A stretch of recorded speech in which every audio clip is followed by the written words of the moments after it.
성도 여러분 안녕하십니까? 안식 후 또 3일이 지나고 화요 예배에 오신 모두를 진심으로 환영합니다. 저희는 이 시간에 사사기를 살펴볼 것인데요. 오늘이 이제 사사기 시리즈의 마지막 시간입니다. 오늘로 이제 마지막 사사를 함께 나누고 또 시리즈를 마무리하려 합니다.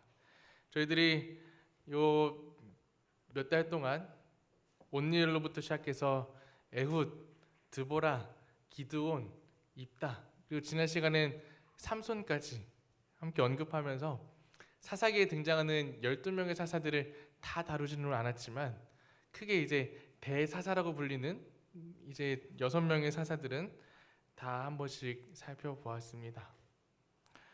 그리고 오늘 시간에는 사실 사사기에 등장하는 인물은 아니지만 성경에 기록되어 있는 마지막 사사인 사무엘에 대해서 함께 은혜 받고자 합니다. 모든 사사들은 그 사사가 등장하는 때에 있어서 그때의 상황이 어땠는지, 그 시대적인 배경이 어떠하였는지에 대해서 꼭 설명이 들어가 있습니다. 예를 들어 블레셋에 40년 동안 매여 있더라. 그리고 백성들의 궁핍함이 심하였더라와 같은 그 시대에 그 사사가 등장하던 시대적 배경이 어떠하였는지에 대한 설명이 꼭 들어가 있습니다. 그렇다면 오늘 나누고자 하는 이 사무엘이 등장하던 시대는 어떠한 시대였을까요? 말씀을 한번 펴서 보시도록 하겠습니다. 사무엘상 3장 1절에 있는 말씀입니다. 사무엘상 3장 1절에는 이러한 말씀이 기록되어 있습니다. 아이 사무엘이 엘리 앞에서 여호와를 섬길 때에는 말씀이 희귀하여 하나님의 이상이 흔히 보이지 않았더라. 이게 사무엘 사사가 등장하여 활동하던 시대적 배경이었습니다.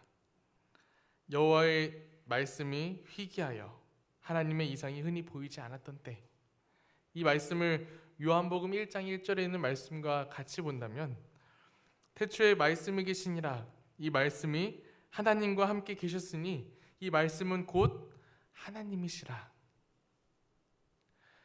이 말씀을 요약하면 하나님은 곧 말씀이시다. 그렇다면 이 말씀들에 의한다면 사무엘의 시대는 하나님의 말씀이 희귀하였던 시대였고요, 하나님의 이상이, 하나님이 그 시대에 희귀하여 찾기 힘들었던 시대를 일컬어 사무엘의 시대라고 저희는 정의할 수 있습니다. 이유가 무엇이었겠습니까? 그때 그 시대에 하나님의 말씀이 희귀하여진 이유, 하나님의 말씀이 희귀하여지고 하나님이 함께 하시지 않게 된 이유가 무엇에 있었을까요? 죄가 가득한 세상을 보시고 끊임없이 죄를 짓는 사람들을 보시며 하나님이 한탄하시어 사람들을 버리신 것이었을까요? 그래서 하나님이 그 시대를 떠나서 하나님이 계시지 않았던 시대가 되었던 것이었을까요? 말씀을 살펴보면 전혀 그랬던 것이 아님을 저희는 알 수 있습니다. 하나님은 지금까지도 사람들을 결코 포기하셨던 분이 아니시라는 것을 저희는 잘 알고 있습니다. 하나님은 사람을 결코 버리신 적도 없으신 분임을 저희는 잘 압니다. 그때 당시에 말씀이 희귀하여진 이유는 그 시대 사람들 중 아무도 하나님을 찾지 않았기 때문입니다. 그 중에 아무도 하나님과 함께하는 사람이 없었기 때문입니다. 그 시대에 하나님의 말씀이 들려왔어도 아무도 그 하나님의 말씀에, 그 음성에 귀 기울여 들으려 하였던 사람이 없었기 때문에 하나님의 말씀이 희귀하여졌던 것입니다. 그렇기에 그 시대에는 하나님이 점점 사라져만 갔습니다. 사람들의 마음속에요. 저희는 그 시대를 대표하는 대제사장의 모습을 통해서 그 시대 사람들이 얼마나 타락했는지에 대해서 저희는 짐작할 수 있습니다. 사무엘 시대의 제사장은 엘리 제사장이었습니다. 그는 하나님보다 아들들을 더 사랑하였던 제사장이었습니다. 그래서 하나님의 말씀이 들려와도 그대로 하나님의 말씀대로 행하지 않았던 제사장이었기에 그 시대는 말씀이 희귀하여진 것이죠. 엘리의 두 아들들은 하나님 앞에서 아주 큰 죄를 지었던 사람들입니다. 이 큰 죄를 지었던 이 행동들은 그 동네 모든 사람들이 다 알 정도로 그들의 악행이 소문이 났습니다. 그리고 이 소문은 아버지인 엘리도 익히 들었습니다. 그들이 어떠한 범죄를 지었습니까? 제사장의 아들들로서 사람들이 자신의 죄를 이제 회개하기 위해 제사를 지내러 이제 소와 양과 비둘기와 같은 가축들을 데리고 와서 하나님 앞에 제사를 드릴 때에 이 두 아들들이 그 제사 지내는 곳 옆에서 이렇게 보고 있다가 그 제사하는 것을 도와줘도 부족할 망정 하나님께 드리기 위해 가져온 그 제물들을 가장 좋은 부분, 가장 기름진 부분을 하나님께 드리기 전에 자신들이 섭취하여 먹었던 것입니다. 하나님의 제물에 손을 댄 것이에요. 이 큰 잘못은, 이 큰 죄악은 하나님께서도 엘리에게 경고하셨던 적이 있는 죄입니다.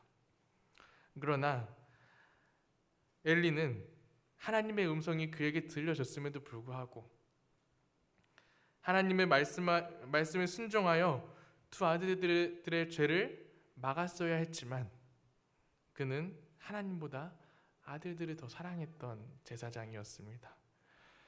그가 하나님의 음성보다는 아들들의 바람에, 아들들의 소원에 더욱더 귀 기울였던 것입니다.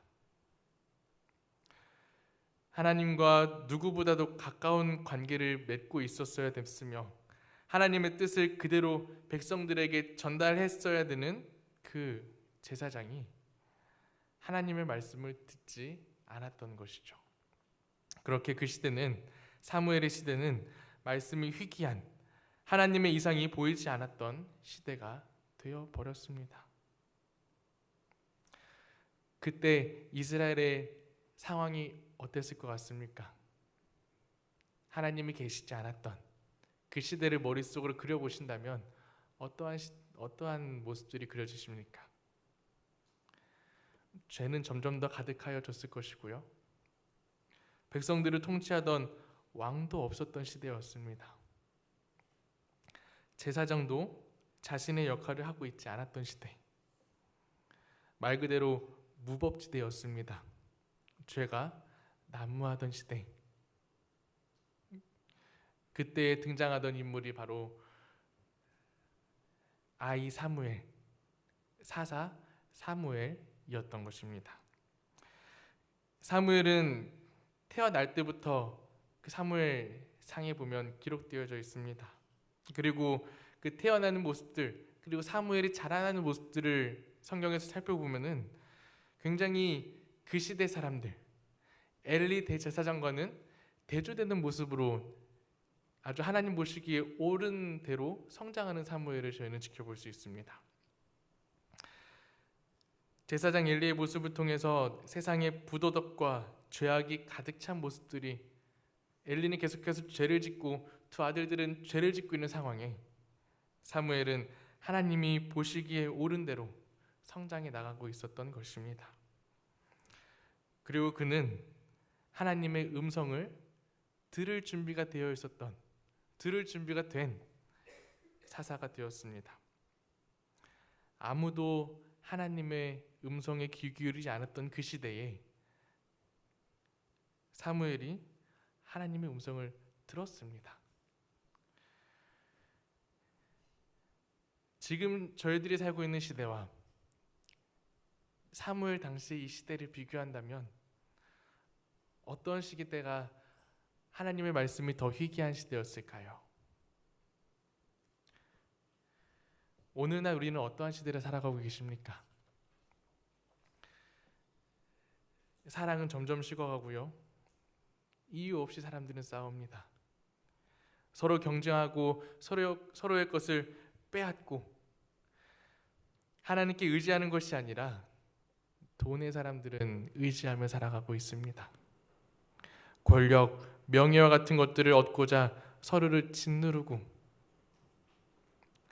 어린 아이들의 손에도 무엇이 들려 있습니까? 죄다 스마트폰을 들고 하나님의 음성보다는 시끄러운 세상의 음악 소리에 시끄러운 영상들 속에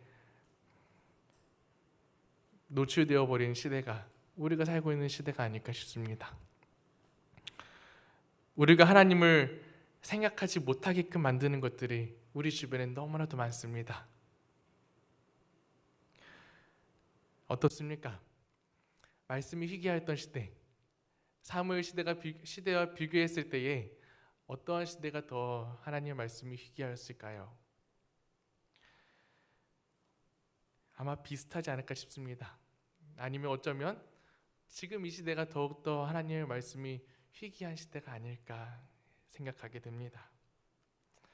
그렇다면 오늘날 우리 이 시대에도 누가 필요합니까? 영적 사무엘, 영적 사사들이 절실하게 필요한 시대라는 것입니다. 하나님의 말씀을 들을 준비가 되어 있는 사람, 하나님의 말씀을 듣고 주변 사람들에게 그 말씀을 선포할 사람, 영적 사사들이 절실히 필요한 시대가 오늘날 저희들이 살아가고 있는 시대라는 것을 꼭 기억하시게 되길 소망합니다. 그리고 제가 소망하기로는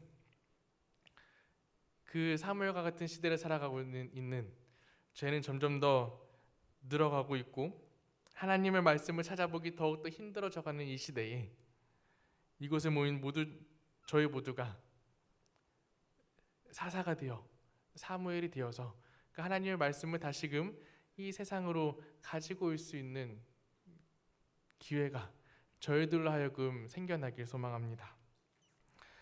마태복음 5장 13절에는 저희들이 잘 아는 성경절이 하나 등장합니다.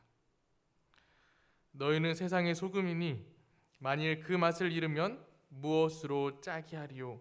후에는 아무 쓸데없어 다만 밖에 버리워 사람들에게 밟힐 뿐이니라.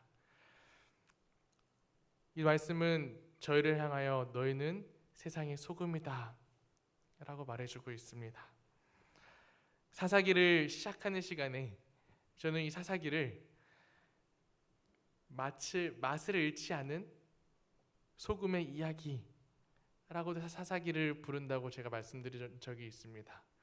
맛을 잃지 않은 소금의 이야기. 소금은 저희들이 잘 아는 대로 무슨 역할을 하는 것이죠? 소금은 우리들에게 왜 필요합니까? 이 음식의 맛을 냅니다. 저도 요리를 그렇게 잘하진 않지만 제가 잘 끓이는 국 중에 하나가 미역국이 있습니다. 지금은 잘 끓이지만 예전에는 잘 못 끓였었던. 처음에 미역국 끓일 때는 참 이렇게 맛내기가 쉽지 않더라고요.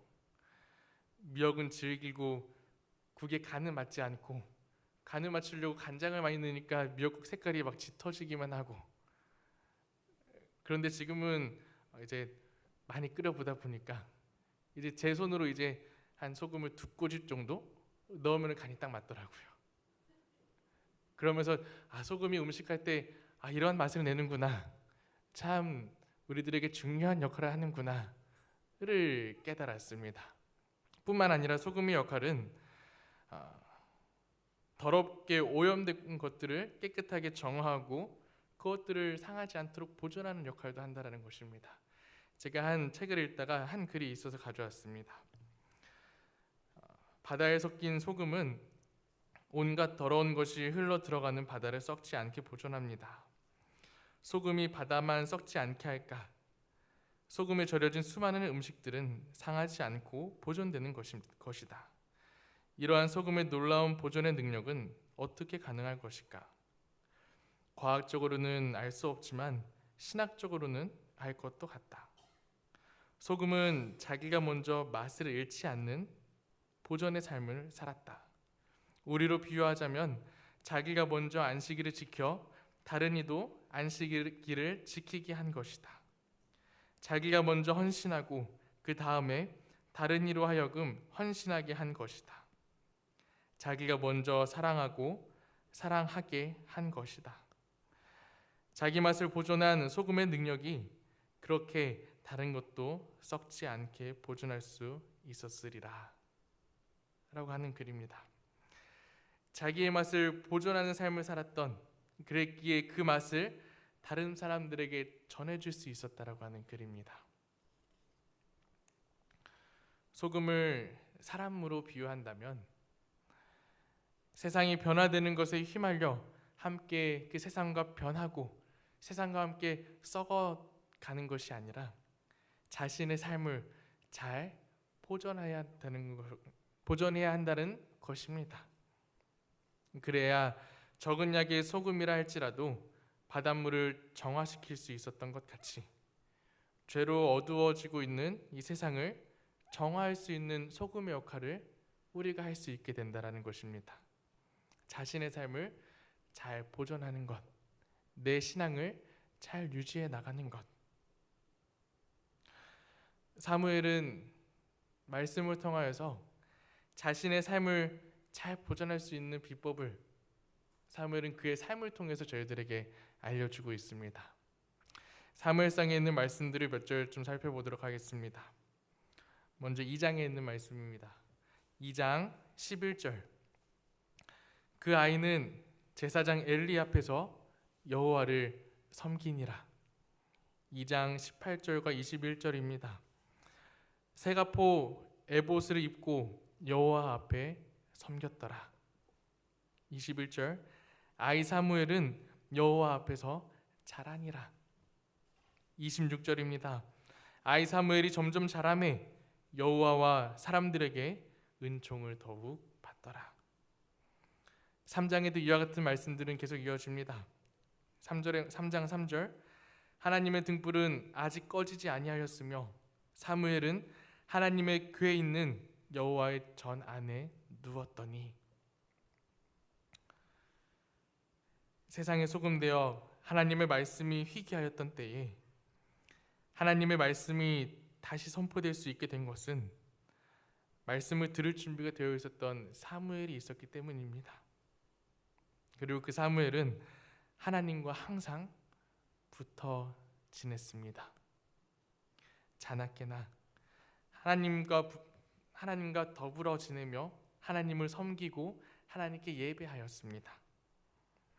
우리는 그의 모습을 통해서 우리도 하나님과 동행하는 삶, 세상에 소금되어 살기로 함께 결심하게 되길 소망합니다.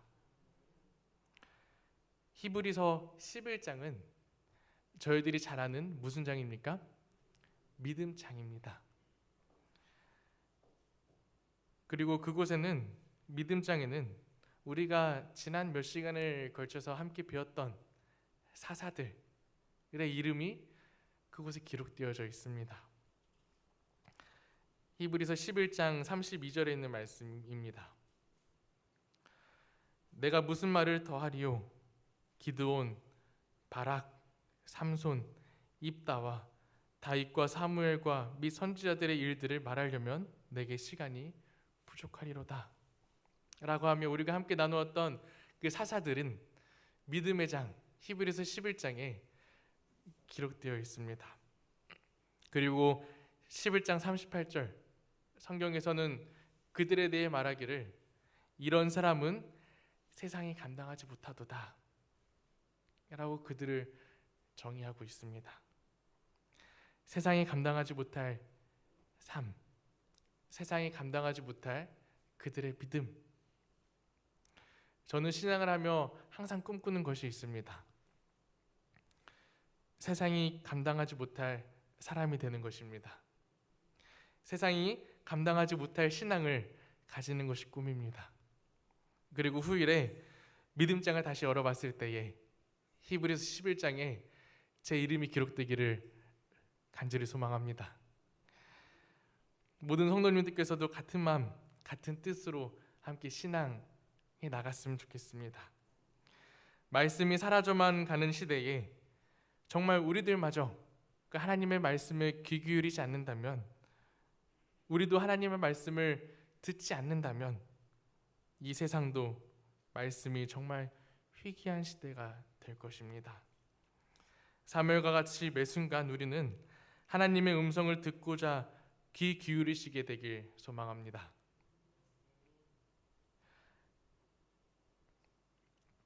세상에서는 점점 죄가 가득해지고 있습니다. 세상에 사는 사람들은 점점 사랑을 잃어가고 있습니다.